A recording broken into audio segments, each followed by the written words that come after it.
Baik, pada hari ini kita akan mulai acara madrasah Banten online. Untuk mempersingkat acara, saya akan bacakan susunan acara pada siang menjelang sore hari ini. Acara yang pertama yaitu pembukaan, yang kedua tilawatil Quran, yang ketiga sosialisasi media DD Hongkong, yang keempat mauidhah hasanah, yang kelima tanya jawab, yang keenam doa atau penutup.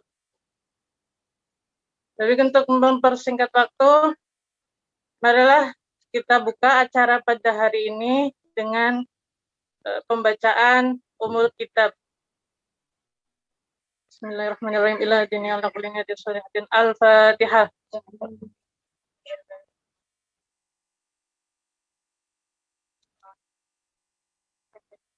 Bismillahirrahmanirrahim. Untuk yang kedua adalah tilawatul Quran kepada Ibu Musrifah, kami persilakan.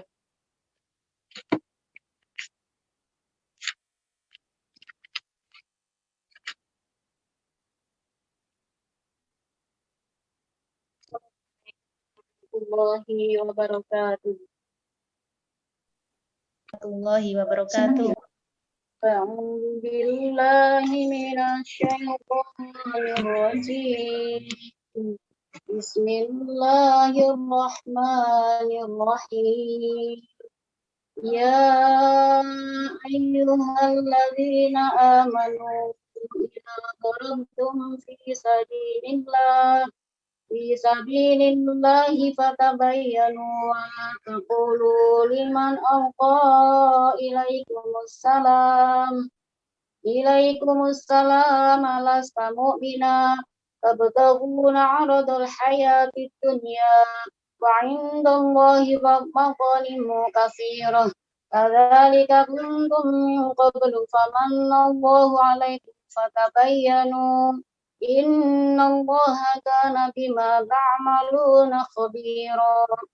La yastawil qa'iduna minal mu'minina ghairu ulil darari wal mujahiduna fi sabilillahi bi amwalihim wa anfusihim. Faddalallahu al-mujahidina bi amwalihim wa anfusihim 'alal qa'idina darajah. Wa kullu wa'adallahu al-husna wa faddalallahu al-mujahidina 'alal qa'idina ajran 'azima. Darajatin minhu wa maghfiratan wa rahmah wa kana Allahu ghafurur rahima. Shadaqallahul 'azim. Wassalamualaikum warahmatullahi wabarakatuh. Terima kasih. Saya aturkan kepada Bu Musrifah.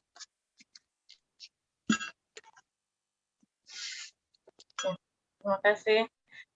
Untuk acara selanjutnya adalah sosialisasi media DD Hongkong.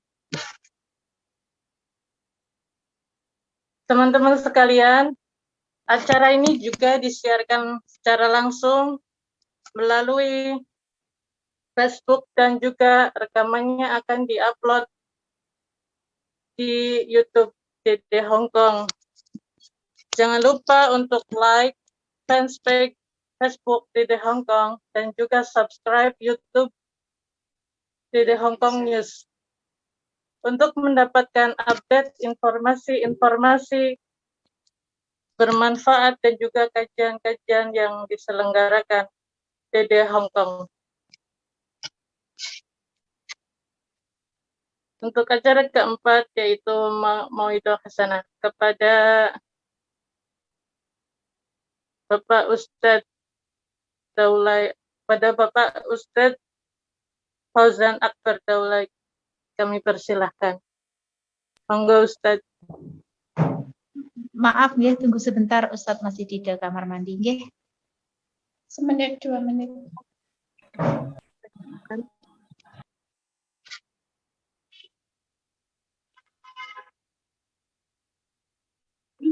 tadi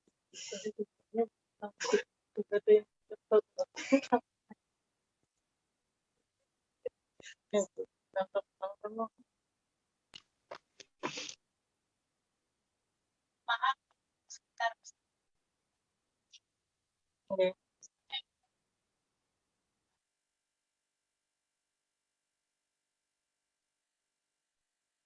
Mohon maaf tadi belum sambutan. Saya nervous, jadi belum sambutan kepada para jamaah dan Bapak Imam Bahaki selaku General Manager The Fed Tompa Hong Kong yang saya hormati, dan para jamaah semua yang dirahmati oleh Allah Subhanahu wa taala.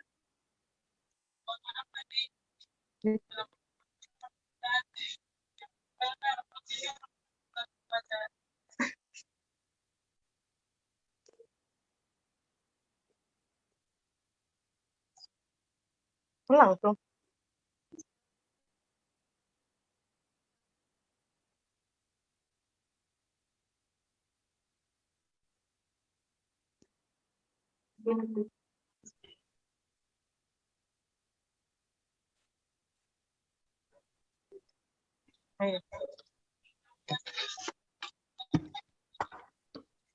Untuk acara selanjutnya yaitu Mauidul Hasanah yang akan diberikan oleh Bapak Ustadz Fauzan Akbar Daulay. Kepada beliau kami persilakan. Enggak, Ustadz.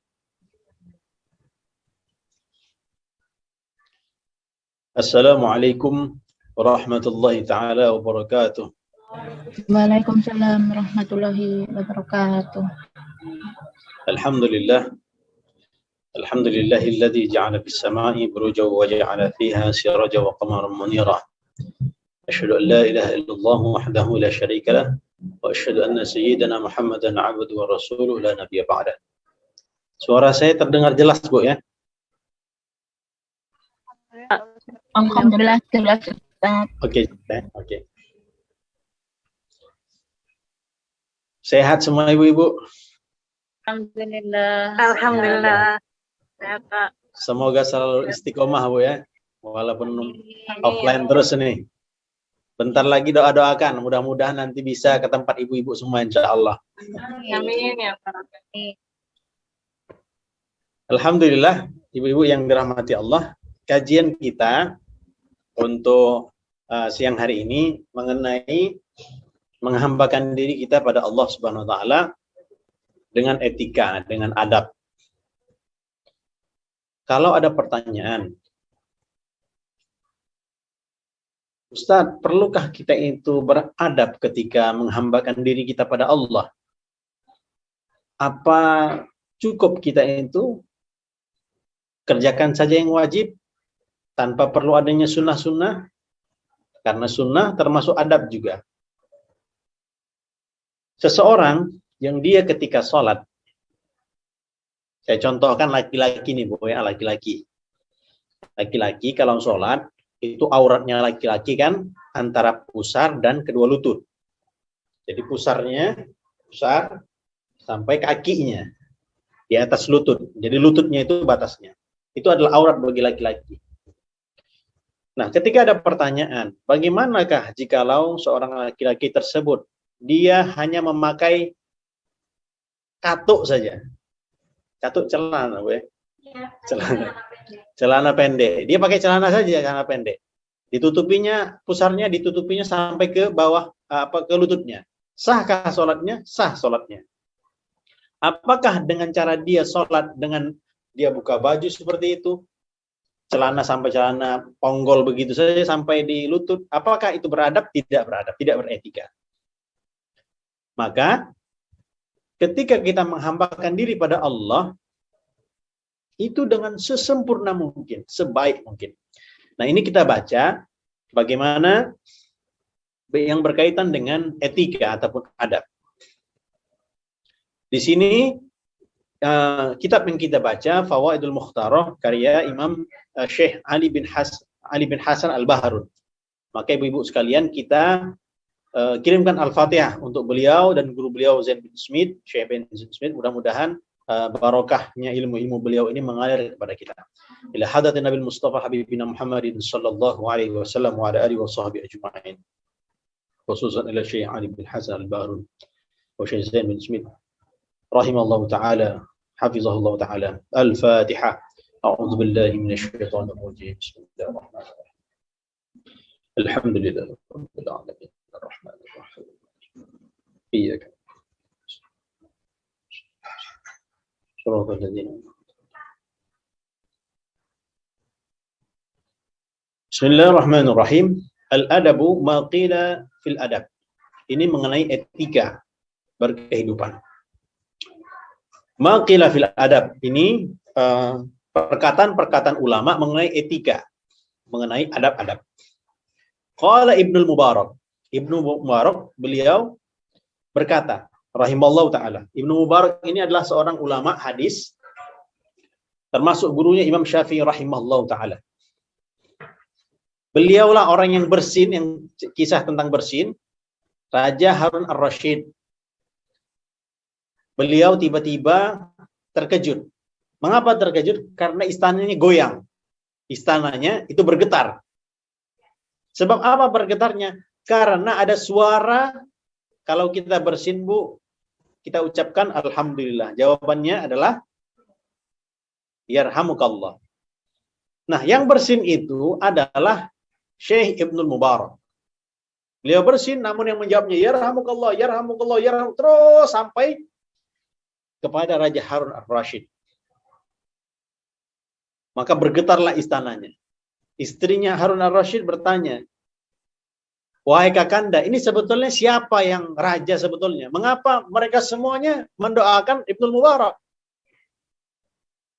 Jadi Syekh Ibnu Mubarak begitu hebatnya beliau, kealiman beliau, kesolehan beliau, sehingga sampai-sampai beliau bersin pun seluruh orang pada negara tersebut, negeri tersebut itu mengucapkan yarhamukallah kepada beliau. Hadirin rahmatullah subhanahu wa ta'ala, awakamakal, beliau mengatakan, nahnu ila qalilin minal adab. Kami ini, walaupun kami memiliki sedikit adab saja, etika kami bagus walaupun sedikit, adab kami bagus walaupun sedikit, itu yang kami dapat. Ahwaju minna illa kathirin minal alim.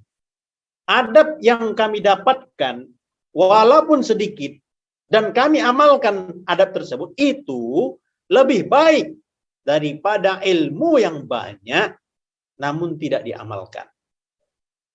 Ibu-ibu yang rahmati Allah, mungkin pengetahuan kadang memang ada orang yang memiliki pengetahuan yang banyak. Namun banyaknya ilmu tidaklah langsung seseorang itu langsung mengamalkan apa saja yang didapatkannya. Ilmu yang barokah itulah yang kita minta pada Allah. Allahumma inna nas'aluka ilman nafi'a. Ya Allah, berikanlah aku ilmu yang bermanfaat. Ilmu yang bermanfaat itu yang bagaimana? Ilmu yang berkah. Ibu punya pengetahuan. Apa pengetahuannya? Iqra itu lancar, baca Quran. Baca Quran sehingga mengajarkan kepada teman-temannya. Itu ilmu yang barokah. Ilmu cara mendidik anak, bagaimana kita berkehidupan mendidik anak walaupun jauh, bagaimana. Ilmu tentang berteman, ilmu tentang husnuzon, sangka baik dengan orang. Ilmu tentang bertutur, kata yang baik yang tidak mau menyakiti hati orang lain. Ini bagian daripada adab. Lebih baik aku susah daripada aku menyusahkan orang. Lebih baik aku sendiri yang susah daripada aku datang menyusahkan orang lain. Nah, seperti itu, mindset ataupun pikiran seorang muslim itu lebih baik daripada dia yang menghambakan diri kepada makhluk, pada manusia. Maka Syekh Ibnu Mubarak tadi beliau mengatakan, walaupun ilmu kami sedikit, tapi ilmu kami berkah, bermanfaat, kami amalkan, beretika yang baik, beradab dengan baik, itu lebih baik daripada orang yang banyak ilmunya namun tidak mengamalkannya. Hadirin rahmati Allah, Imam Syafi'i beliau mengatakan, qala li Malik rahimahullah. Imam Malik ini pendiri mazhab Maliki. Imam Syafi'i, mazhab Syafi'i. Kita di Indonesia, Singapura, Brunei, Thailand, itu mazhabnya Syafi'i, Asia Tenggara kita. Kalau Maliki ini di mana? Maliki ini di Maroko, Tunisia, Aljazair. Jadi mereka bacaan sholat mereka agak lain memang dengan kita. Saya punya teman di Malaysia kemarin, dari Aljazair dia. Jadi mereka membaca memang Qur'annya, kalau kita wadduha, mereka yang wadduha seperti itu. Jadi mereka cara membacanya qiraat waras di sana. Nah, Imam Syafi'i rahimahullah ta'ala, ini beliau berguru kepada Imam Malik. Dan Imam Malik adalah seorang ulama hadis yang ditakuti, disegani oleh para raja di masanya. Imam Malik rahimahullah ta'ala, kalau imam yang lainnya, para ulama-ulama lainnya, itu biasanya mereka di zaman itu banyak bermasalah. Banyak mereka yang dipenjara. Tapi Imam Malik rahimahullah ta'ala, beliau tidak dipenjara. Khalifah-khalifah, raja-raja segan dengan beliau. Nah, mengapa raja-raja itu segan dengan beliau? Di antaranya adalah Imam Malik sangat menjaga etikanya dengan Allah. Sangat menjaga adabnya. Beliau ketika akan membacakan hadis Nabi Muhammad SAW, jadi memang dulu akan dibacakan hadis. Jadi hadis itu diambil bukunya, dibacakan hadis kepada orang-orang ramai. Itu beliau sebelum membacakan hadis, mandi dulu. Bersih-bersih, pakai minyak wangi. Pakaian beliau banyak. Beliau termasuk ulama yang tersohor, terkenal. Pakaian beliau banyak, pakai minyak wangi. Pakaian yang terbagus apa, pakaian yang cantik-cantik itu dipakai. Jadi memang beliau sangat menghargai agama. Sama seperti Syekh Muhammad bin Alawi Al-Maliki. Gurunya para ulama Nusantara juga. Itu beliau kalau mau membacakan hadis, beliau akan pakai jubah yang besar. Supaya apa? Itu adalah bentuk penghargaan terhadap agama. Ini mau mengajarkan agama. Mau menyampaikan hadis-hadis Nabi Muhammad SAW. Dan beliau itu duduknya iftirash. Duduk iftirash tahu Bu ya? Duduk yang rakaat kedua, tasyahud. Kan kita duduk iftirash. Ya. Bisa diketahui Bu ya, itu iftirash. Rakaat kedua, yang kita sebelum bangkit. Untuk rakaat ketiga, duduk iftirash. Kakinya itu satu kita berdirikan. Nah, cara duduk iftirash seperti itu, itulah cara yang terbaik ketika menuntut ilmu. Itu cara yang terbaik. Nah, Imam Malik rahimahullah ta'ala, beliau ketika mengajarkan dengan cara yang terbaik. Dan beliau itu pakai minyak wangi, menghadap kepada murid-muridnya, menyampaikan hadis. Satu ketika ada kalajengking yang mendatangi badan beliau. Dan beliau digigit badannya. Cek, cek, cek. Wajah beliau memerah. Wajah Imam Malik rahimahullah ta'ala memerah, padam. Murid-muridnya heran nih. Kenapa wajah Syekh ini merah padam? Maka setelah selesai majelis pembacaan hadis, ditanya, wahai Syekh, mengapa tadi ketika di majelis engkau wajah kamu memerah?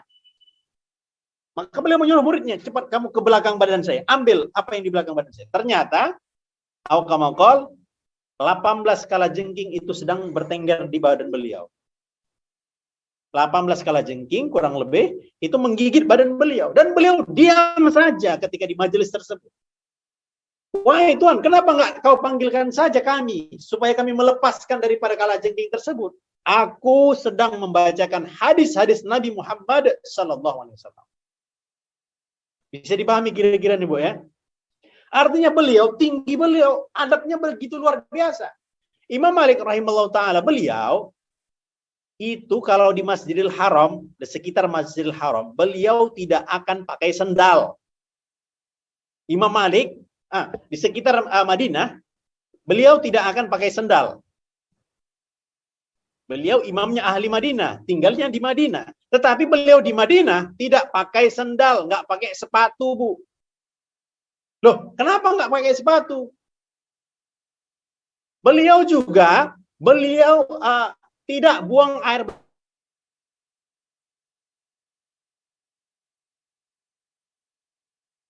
Madinah. Keluar dulu jauh. Mengapa wahai imam?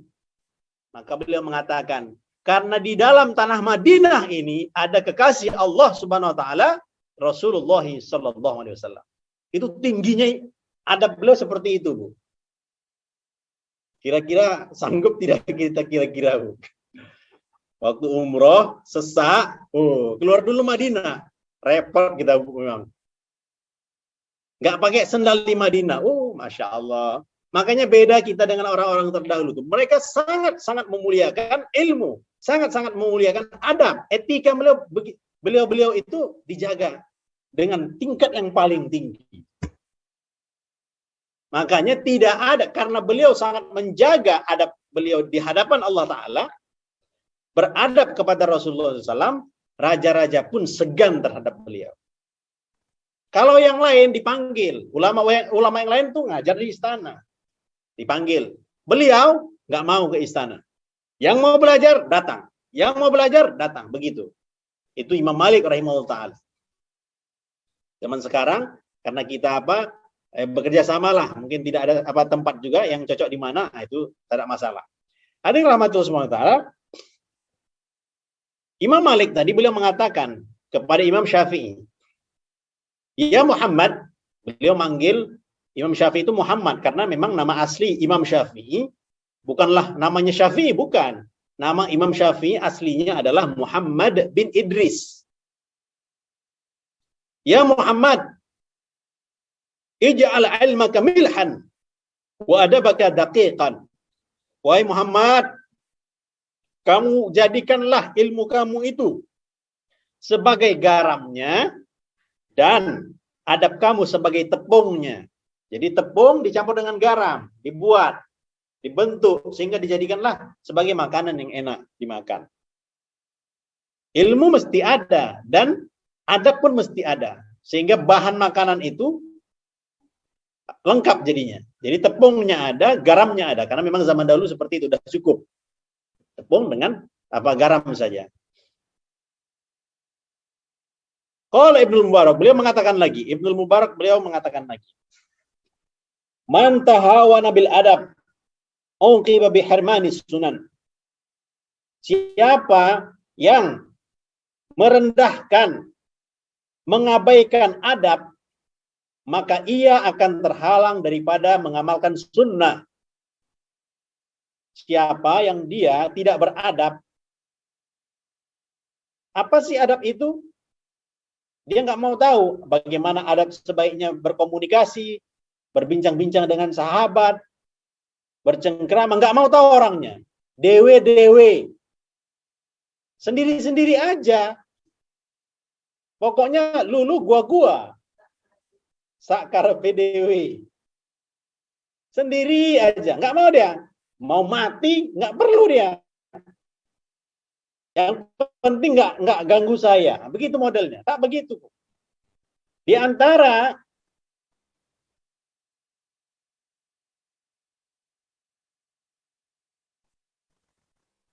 siapa yang dia menginginkan agar Allah memudahkan urusannya, maka hendaklah ia memudahkan urusan orang lain. Kama qala Rasulullah SAW. Kita, Bu, mesti punya sifat.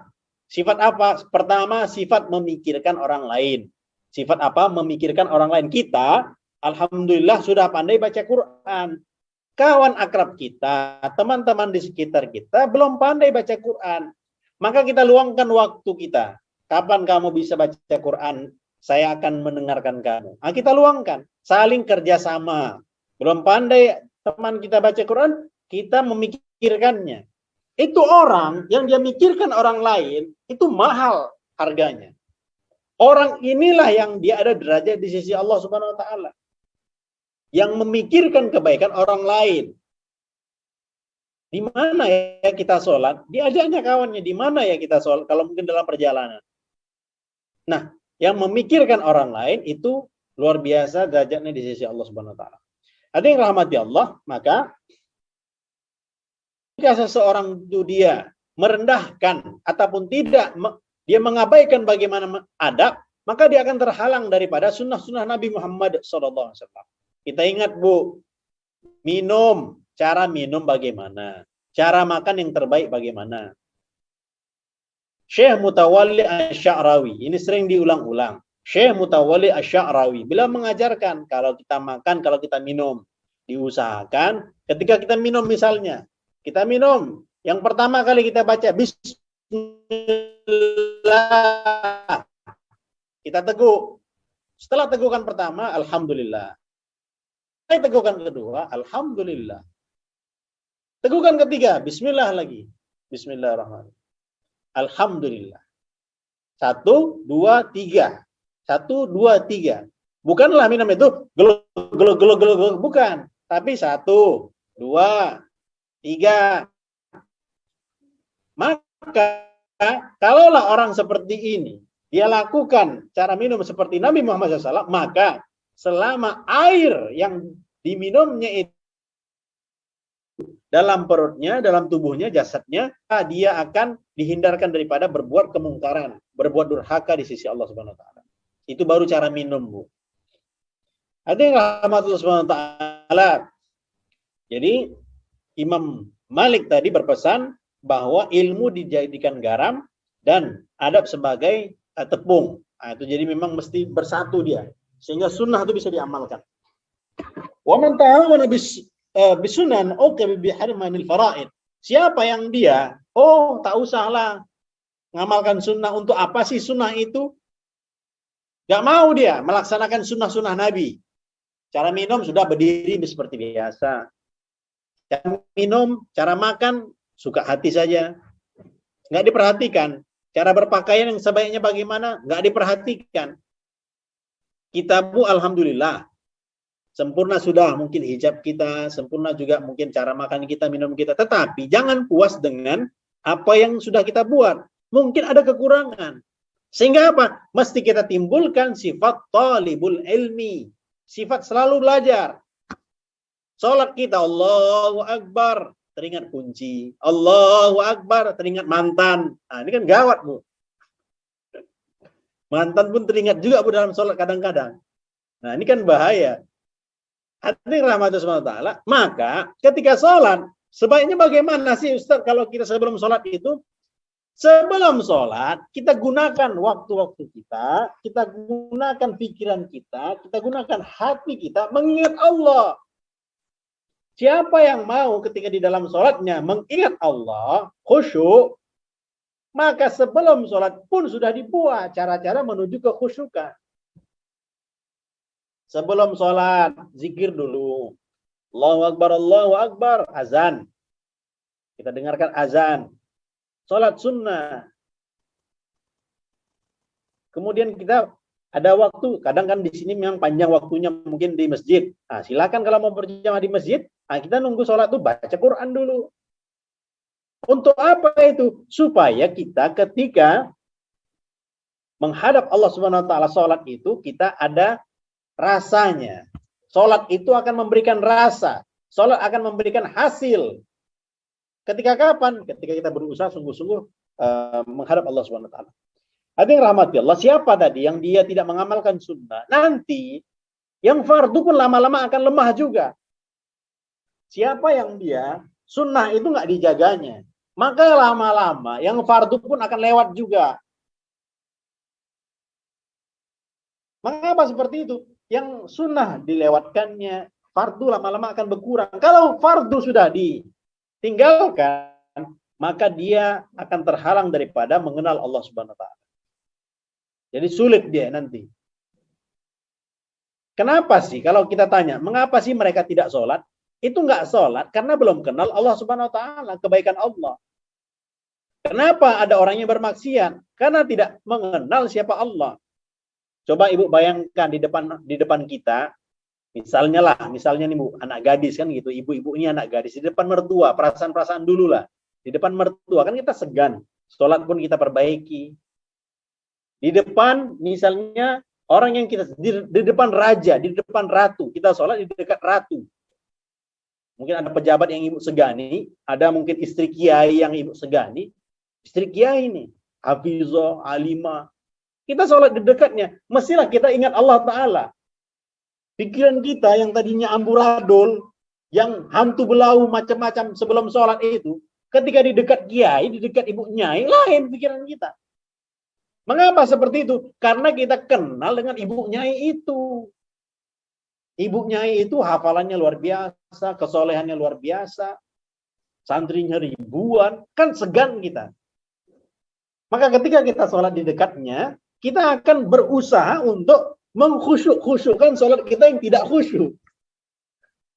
Sholat kita sebetulnya nggak, tapi kita khusyuk-khusyukkan. Sebab di dekat orang yang kita segani. Maka rahmat Allah SWT, begitulah posisi kita ketika menghadap Allah. Berusaha kita. Khusyukkah sholat kita? Mungkin masih jauh kita untuk sholat khusyuk. Tetapi kita berusaha mengkhusyuk-khusyukkan sholat kita. Bagaimana caranya? Dimulai daripada cara-cara wudhu kita. Kalau kita dengar azan, diusahakan. Bukan dengar azan apa Bu ya? Alarm Bu ya, jam. Allahu Akbar, Allahu Akbar. Bukan azan itu Bu. Itu cuma pemberitahuan. Ini kita pun Allahu Akbar, Allahu Akbar. Kita jawab juga. Di jam tangan, di HP Allah, kita jawab juga Allahu Akbar, Allahu Akbar. Bukan Bu, azan itu yang asli. Itu yang kita jawab. Jadi bukan mesin, ini mesinnya aja yang masuk surga, Bu. Jamnya aja yang masuk surga nanti. Jadi ibu-ibu hadirin rahmatillah SWT, azan dikumandangkan, kita pun bersiap-siap, diusahakan hati kita tuh, kolbu kita tuh lekat dengan Allah. Sayyidina Ali karramallahu wajhah, beliau kalaulah mendengar azan, itu langsung padam muka beliau. Menantu Rasulullah, sepupu Nabi yaitu Sayyidina Ali karramallahu wajhah, beliau ketika mendengar azan, beliau akan padam muka beliau. Merah. Mengapa seperti itu? Robku memanggilku, Tuhanku memanggilku. Hayya 'alas shalah. Mari menuju kemenangan. Mari menuju kemuliaan, kejayaan. Kalau kamu mau sukses, penuhi panggilanku, sungguh-sungguh. Kamu kan banyak permintaan, kamu kan banyak hajat, masalah-masalah kamu kan akan diselesaikan. Kamu minta pada siapa? Aku yang mampu menyelesaikannya. Dia tetap jalan aja lewat begitu. Ditinggalkannya, bahkan dia meninggalkan sholat. Maka rahmatullah ta'ala, orang yang mengenal Allah, dia akan betul-betul merasakan dirinya menghadap zat yang maha besar. Hadirin rahmatullah ta'ala. Kemudian, jadi ketika sholat tadi itu, kita persiapkan diri kita. Sholat kita persiapkan. Sholat Bu dipersiapkan. Bukan hanya sholat begitu saja. Dipersiapkan betul-betul. Hadir hati kita, diusahakan. Oh Ustadz, saya pun ketika sholat lupa itu. Bagaimana tuh? Lupa biasa manusia. Nabi SAW pun ketika sholat pun beliau pernah lupa juga. Bahkan ditanya setelah selesai sholat, Rasulullah, dua rakaat saja kah? Padahal sholatnya 4 rakaat. Tadi 2 rakaat, hanya 2 rakaat. Disambung langsung oleh Nabi Muhammad SAW, tambah lagi 2 rakaat. Jadi Nabi itu, berarti Nabi pelupa? Bukan begitu maksudnya. Maksudnya adalah ketika nanti di akhir zaman ini ada umatnya yang kelupaan juga, caranya ada. Kita kelupaan misalnya, ibu-ibu sholat 2 rakaat, padahal sholat asar nih. Sholat asar kan 4 rakaat. Baru dikerjakan 2, tiba-tiba kita langsung salam. Saking galaunya memikirkan masalah-masalah itu. Jadi kita langsung salam. Assalamualaikum warahmatullahi wabarakatuh. Assalamualaikum warahmatullahi wabarakatuh. Udah, kita pun udah bercakap-cakap, udah berkomunikasi, udah bicara dengan teman kita. Baru kita teringat, tadi cuma 2 rakaat. Langsung balik kita, Bu. Langsung balik. Dan langsung ditambah lagi 2 rakaat. Dengan syarat tidak lama waktunya. Mungkin hanya sekitar 2 menit, 3 menit, tidak terlalu lama. Jangan pula 2 jam, 3 jam. Tadi 2 rakaat. Itu enggak begitu. Jadi, tadi kalau kelupaan kita, 2 rakaat lagi masih kurang, langsung saja tambah lagi 2 rakaat kalau kita lupa. Nah, itulah hikmah daripada apa yang terjadi pada Nabi. Nabi SAW, beliau pernah sholat subuh kesiangan, Bu. Kalau Nabi itu sekali aja kesiangannya. Dan itu pun sebagai contoh, kita nih bolak-balik kadang-kadang kesiangan. Jadi Nabi itu, beliau kesiangan. Sayyidina Bilal udah dipesankan, jaga malam. Apa namanya jaga malam? Apa? Jaga malam. Apa namanya? Security, Bu. Jaga malam. Ronda. Ronda nih disuruh Bilal radhiyallahu anhu. Tapi namanya sedang letih, pulang daripada perang. Semuanya letih. Satpam kan jaga malam, Bu kan? Tapi ya namanya juga capek, jadinya ya tidur. Tiba-tiba matahari udah naik. Tiba-tiba. Sehingga apa? Begitu Nabi SAW bangun, semuanya mereka langsung melaksanakan sholat subuh. Padahal udah tengah hari. Kurang lebih sudah jam 9 lah kita bilang kira-kira, Bu. Matahari udah naik. Itu menunjukkan apa? Bahwa siapa yang dia tertinggal sholat fardu khususnya, maka hendaklah diqadha kapan waktunya dia mampu melaksanakannya. Hadirin rahmatullah SWT, itulah adab-adab ketika Nabi Muhammad SAW dan para sahabat menghadapi waktu sholat. Apa saja yang dilakukan sebelum sholat itu berpengaruh di dalam sholat. Sekali lagi, Bu ya, apa saja yang dilakukan sebelum sholat itu berpengaruh di dalam sholat.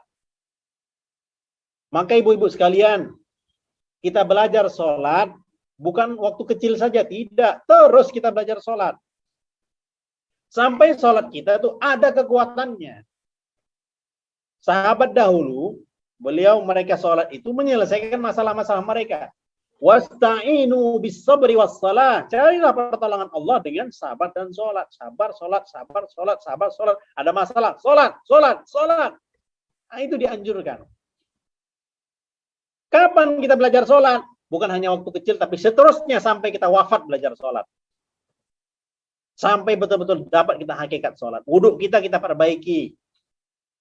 Sebelum sholat kita azan, sudah. Kita pun pergi berwudhu. Wudhu kita diusahakan sebaik-baiknya. Sunnah ketika wudhu. Nah, itu kita pelajari. Kita sempurnakan. Ketika wudhu bagaimana? Nabi SAW, beliau sungguh-sungguh. Para ulama mengajarkan kepada kita. Kalau kita membasuh wajah, maka doa juga, Bu. Wudhu nih, bukan kita diam-diam aja. Sampai kaki, udah selesai. Nggak begitu. Bukan diam-diam saja. Zikir kita, Bu. Zikir. Waktu membasuh wajah. Allahumma bayyid wajhi yauma tabyaddu wujuh wa taswaddu wujuh. Bahasa Indonesianya. Ya Allah, putihkanlah wajahku. Ketika nanti di akhirat ada orang yang hitam wajahnya. Putihkanlah aku ya Allah. Doanya gitu, Bu, kalau kita basuh wajah. Jadi nggak cepat-cepat sebetulnya wudhu itu. Terasa ini. Ya Allah. Nanti hitam-hitam, Bu. Nggak ngerti kita nih, Bu. Hitam-hitam muka kita. Sekarang ya glowing, MS glow kan, Bu. Sekarang. Tapi nggak tahu kita bagaimana nanti di akhirat nanti. Yang Korea sekarang yang putih, bening, Masya Allah, Subhanallah tuh. Semuanya hitam nanti, Bu. Sebab apa? Nggak wudhu. Maka yang rahmati Allah SWT, ketika wudhu kita, ya Allah, putihkanlah wajahku. Kalau putih, Bu, insya Allah selamat kita nih, selamat. Kalau hitam, alamat nih, Bu, alamat palsu. Jadi gawat nanti, Bu. Nggak ngerti kita bagaimana penerimaan Allah Ta'ala. Jadi, wudhu kita perbaiki. Sempurna.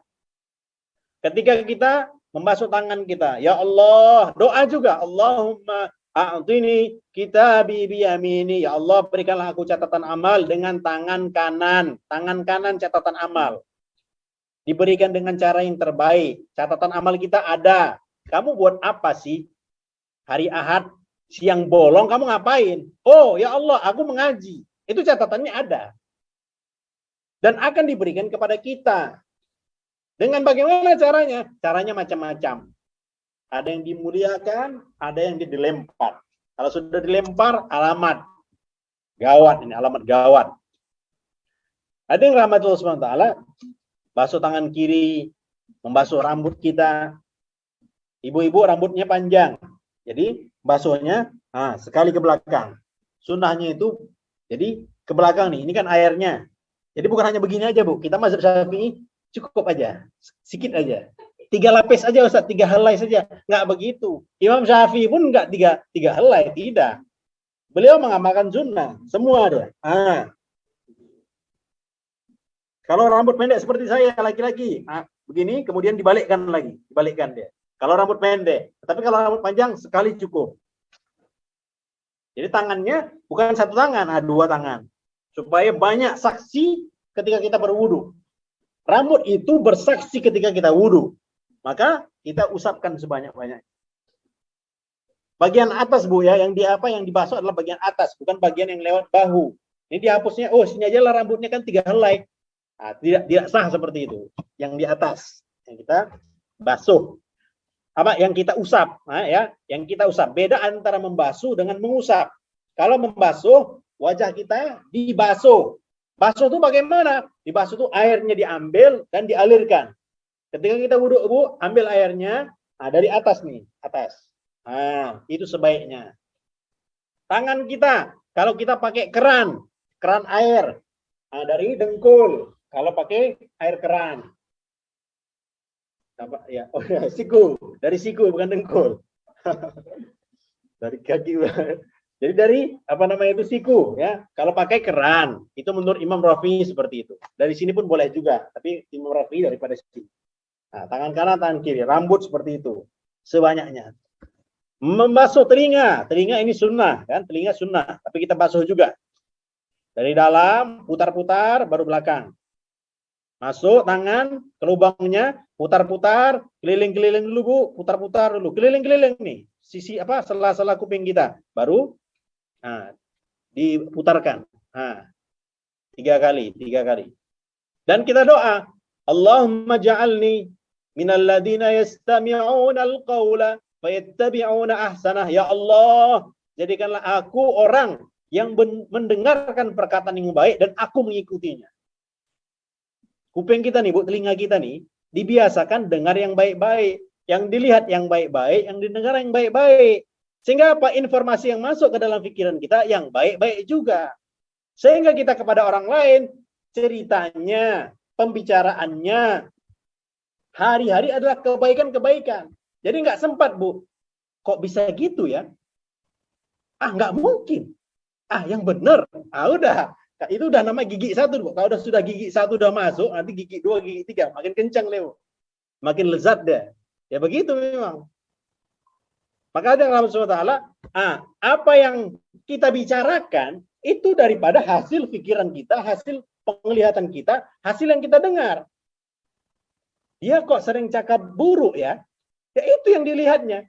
Ibu-ibu kalau baca berita yang baik-baik saja. Kalau dengar ceramah yang baik-baik saja. Ini kadang nggak ngerti kita, Bu. Entah apa yang disampaikannya. Kadang kalau kita baca berita yang baik-baik saja. Jadi kalau boleh memang dihindar-hindarkanlah baca-baca yang kurang-kurang bermanfaat. Karena akan masuk ke dalam otak kita dan dia akan keluar nantinya sesuai pembicaraan kita. Hadirin rahmatullah SWT, kita membasuh kaki.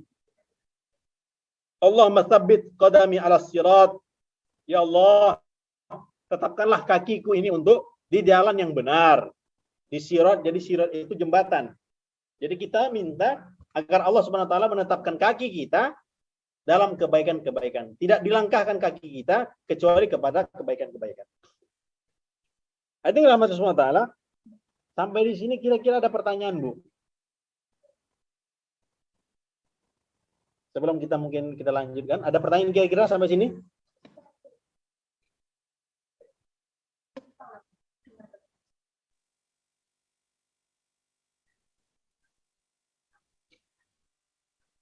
Ini ada pertanyaan, Bu. Bagaimana tadi yang 2 rakaat? Kan lupa. Kemudian ketika selesai daripada sholat itu kan lupa tadi. Udah berbicara nih dengan teman. Itu kan tadi dijelaskan bahwa beliau langsung sholat. Memang begitu, Bu. Jadi kalau kita lupa, kita melaksanakan sholat 4 rakaat asar. baru kita laksanakan 2 rakaat. Baru kita laksanakan 2 rakaat. Setelah sholat itu kita berbicara mungkin sebentar dengan teman kita. Maka langsung saja tambah lagi 2 rakaat. Kenapa seperti itu? Karena masanya masih sedikit. Masanya masih sedikit. Walaupun dia udah jalan dalam masjid nih, masjid yang besar, dia udah jalan menuju ke luar masjid, udah jalan bergerak berkali-kali. Tetapi waktunya tidak lama. Tidak 1 jam, 2 jam, 3 jam udah makan-makan, ngopi-ngopi, udah habis makanan di masjid itu udah kenyang dia, sempat lagi tidur lagi. Tak begitu. Tapi waktunya sebentar, maka dia langsung kembali ke tempat tadi dan dia lanjutkan tambah 2 rakaat lagi. Langsung takbir saja, nggak usah lagi usolli, nggak pakai. Langsung Allahu Akbar. Mengapa? Karena dia lupa. Dan ini pernah dibuat Nabi. Nabi bukan pelupa, tetapi hal itu terjadi adalah untuk mencontohkan kepada umat bahwa kalau terjadi lupa, gini caranya. Nah, seperti itu. Salat subuh, kelupaan, ketiduran. Bukan sengaja, Bu ya. Bukan sengaja, bangun jam 9 pagi. Tiap hari pula nih. Nah, sudah. Tak begitu, tapi dia tertidur nggak sengaja, maka silakan langsung diqadha salatnya. Ya, begitu. Ada pertanyaan kira-kira, Bu? Tambah Ustaz, Pak. Ya, sebentar Bu, ada pertanyaan lagi ya, sebentar ya.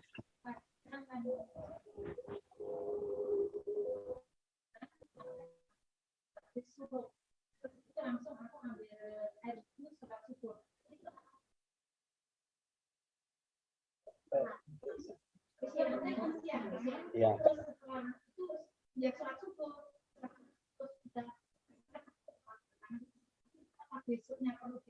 Enggak. Karena sudah dikerjakan.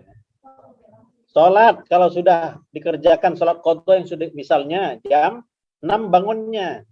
Jam 6 pagi bangun. Sholat subuhnya kelewatan kan berarti. Sehingga ketika sholat jam 6 itu dia langsung mengerjakan sholat. Apakah sholat yang terlambat itu perlu diulangi lagi? Tidak, karena sudah dikerjakan. Sholat intinya yang tertinggal wajib dilakukan ketika ada masa, ketika ada waktunya. Ketika dia ada lapang waktu, langsung dikerjakan. Jadi tidak tunggu-tunggu lagi. Dan itu sudah sudah selesai untuk mengerjakan sholat yang tertinggal tadi. Satu yang tertinggal misalnya subuh saja udah dikerjakannya subuh, selesai. Zuhur misalnya ada dikerjakannya langsung pagi itu. Nah, itu pun juga subuh dikerjakannya, zuhur dikerjakannya. Jadi dikerjakan ketika dia ingat. Ya, silakan Bu Lili. Halo, Bu. Silakan. Halo. Iya, ya maaf Ustaz. Itu kan tadi yang sholat 4 rakaat lupa kan, yang masih 2 rakaat ya. Terus ngobrol gitu kan. Nah, ini nggak lupa, tapi memang benar-benar sengaja gitu, bukan disengaja. Ya. Ada ting-tong atau ada telepon gitu, langsung lari buka pintu gitu, gimana Ustaz? Ya, kalau berarti yang 2 rakaat tadi itu batal 2 rakaatnya. Kalau batal berarti dia mengulang lagi dari awal, sehingga dia laksanakan 4 rakaat sempurna, dimulai usolli sampai salamnya. Awal lagi, nggak nyambung lagi. Terima kasih. Ya. Yang lain Bu kira-kira? Ya, ada pertanyaannya. Duduk gitu ya, kan bacaan. Bagaimana ketika tahiyat akhir, kan karena posisinya itu banyak orang gitu ya, terus kakaknya itu menggantung apakah boleh atau tidak tahiyat akhir, jadi tidak sempurna seperti ini. Menggantung gitu karena kan ya.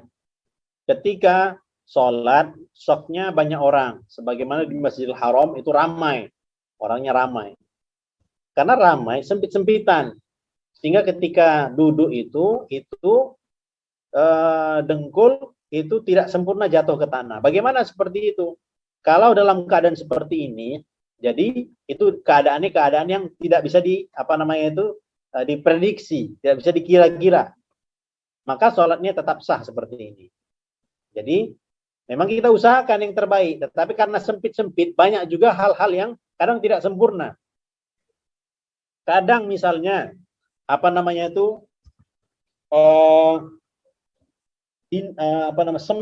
semennya kadang ada satu yang atas, ada yang bawah, ya. Kadang ada yang atas, ada yang bawah.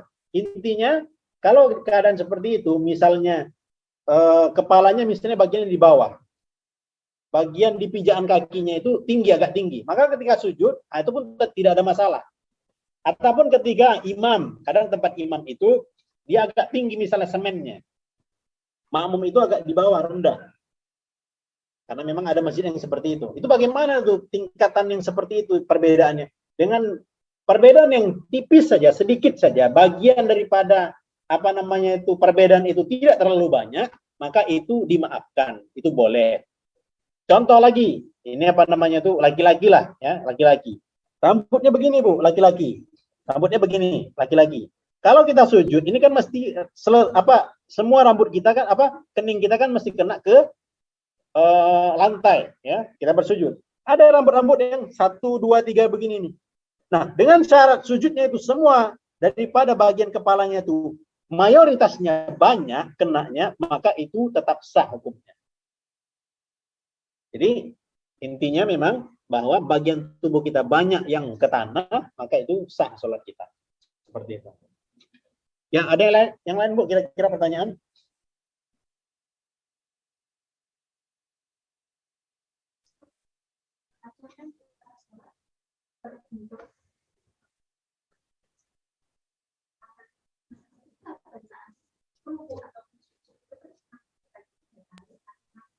Silakan Mbak kalau ada pertanyaan lagi.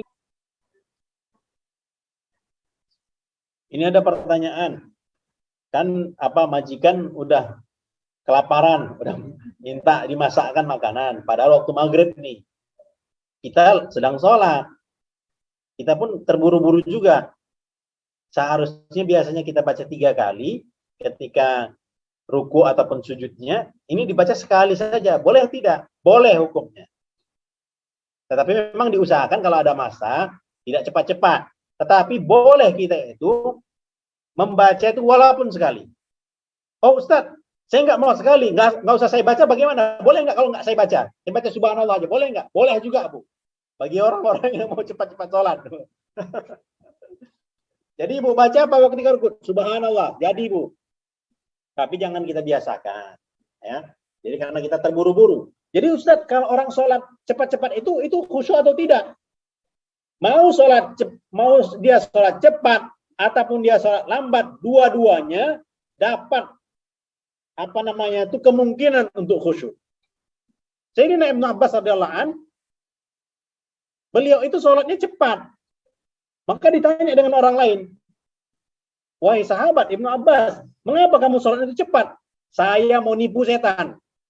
Jadi waktu dia datang, waktu dia sholat, kan sholat nih. Bu, kita nih Bu, kalau kita sholat, ada setan yang bertugas untuk ganggu kita waktu sholat. Langsung datang dia. Makanya teringat kunci, teringat mantan, itulah dia. Setan itu dia. Jadi, ketika kita sholat, datang dia. Sayyidina Ibnu Abbas, beliau langsung sholat dengan cepat-cepat. Mengapa? Aku mau nipu setan. Begitu dia masuk, aku udah selesai sholat.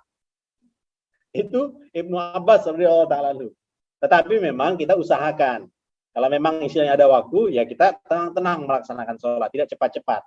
Maksudnya cepat-cepat ini bagaimana? Supaya mungkin keadaan mungkin kita genting lah, ada pekerjaan yang sangat sibuk, itu boleh juga kita melaksanakan sholat dengan cepat-cepat. Dengan syarat kita ingat pada Allahnya itu dijaga. Nah, seperti itu.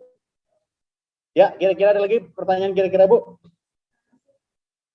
Ya. Belum ada. Bagaimana Mbak Raisa sama Mbak Bar terus kamu datang dengan harusnya diselesaikan sholatnya, maka kita membuka pintu untuk membuat kamu datang. Ya kira-kira.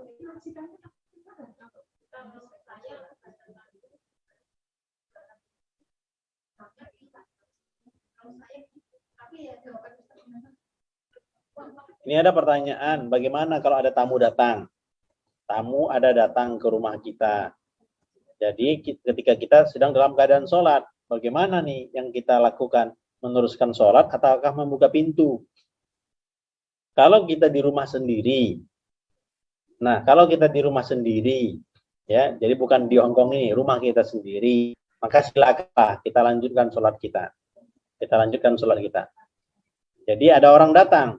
Dulu ada wanita-wanita dahulu hafal Al-Quran. Jadi mereka mengucapkan dengan suara keras. Udkhuluha bisalamin aminin. Membuktikan apa? Bahwa di dalam rumah itu ada orang sholat. Tunggu sebentar, itu maksudnya. Dengan niat dia zikir, bukanlah memberitahukan bahwa ada orang di dalam rumah. Dia zikir dengan membaca ayat tersebut. Nah, ketika kita di sini bagaimana nih? Supaya tidak terjadi hal-hal yang mudorot. Mungkin kalau nggak kita bukakan pintu nanti majikan marah, dipotong gaji dan sebagainya. Nah, ya sudahlah kalau seperti itu. Oke.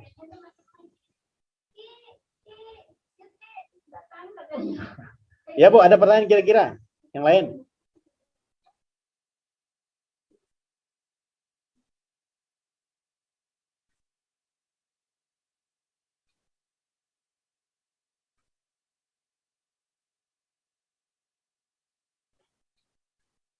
المرسلين ربنا آتنا في الدنيا حسنة وفي الآخرة حسنة وقنا عذاب النار سبحان ربك رب العزة عما يصفون وسلام على المرسلين الحمد لله رب العالمين. Terima kasih ibu-ibu sekalian, mohon maaf segala kekurangan. Demikian yang boleh saya sampaikan. Assalamualaikum warahmatullahi taala wabarakatuh. Waalaikumsalam warahmatullahi wabarakatuh. Kita ngadain selawat.